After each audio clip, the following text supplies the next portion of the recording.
Okay, today I wanted to talk a little bit about John Deere S130 grease zerk locations. There's 5 of them up front that are pretty obvious, and then there's 2 on the deck that are not so obvious. We'll talk a little bit about them later. So on each side in the front, you've got steering spindle, zerk there, and of course on the wheel hub you've got one there, and then the same on the other side. That's 4 fittings. And then in the middle, in the front, you've got this zerk in the pivot point on the axle, and it's angled a little bit to miss that deck hanger bolt. Greasing is recommended every 25 hours. You can see when you're getting too much around the wheel hubs. You got a rubber boot, it'll squirt out around there, so a couple shots in there. A couple shots in the pivot point, you'll see the grease squirting out in back if you get too much. Aside from the 5 more noticeable grease zerks up in front, there's 2 a little less noticeable zerks, and they're on the mower spindle shafts. In this case, on the S130, they moved it from the side of the spindle, and it's up on top of the assembly on the shaft itself.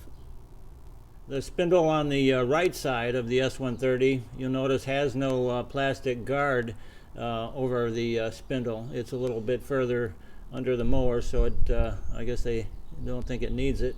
On the other side there is a plastic cover, and there's a little cutout on the top of the cover that lets you have access to the grease zerk on the shaft of the spindle assembly. So the need for greasing the deck spindles and the bearings that are inside is the reason that I decided to make this video.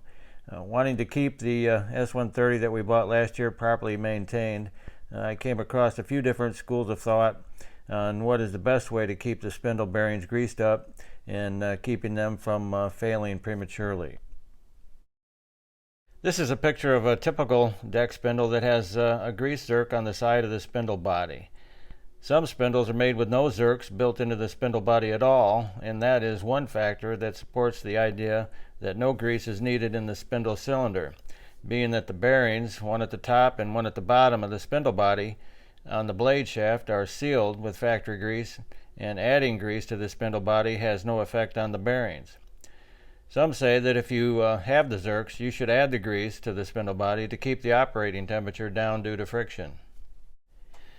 Another opinion is that if you have the spindle zerks, take the spindles apart and take the bottom cover off of the top bearing and the top cover off of the bottom bearing, so that when you pump grease into the spindle body, it will keep grease packed into the bearings.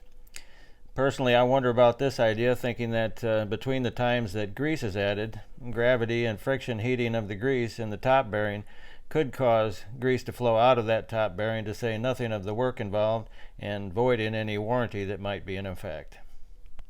So in my search for the best way to maintain my S130 spindle bearings, I've read several accounts where recommended greasing of the spindle body, and even some saying that they've never added any grease at all. Both resulted in the bearings lasting 10 years or more. So I came to the conclusion that I would follow the John Deere S130 maintenance recommendation of 2 or 3 pumps of grease into the spindle every 30 hours or so. Figured if I get curious and ambitious in a few years, I might take the spindles apart and open the bearings up to see how they're holding the grease, and add some if needed. But that's only me. So leave some comments and let me know what your thoughts are on the subject. As always, be sure to hit the thumbs up, and don't forget to subscribe for future content. See you next time.